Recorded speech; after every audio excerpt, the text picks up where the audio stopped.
So sometimes we want to be able to edit just a field for a task and not have to double click it and open up the whole dialog box. To do this, you can use the entry bar.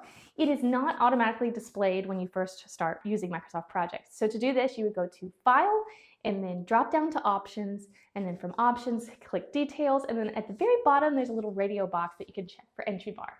So what this does is it creates a little box up at the top underneath your ribbon. This is where you can click any cell or field for a task, and with the properties that are currently there will display in the entry bar, and you can edit them how you see fit. So if you want to do like the predecessors, you'll have the numbers in there and they're separated by commas. You can easily add some if you want to, or just take away one. To make the changes to it, just click the checkbox.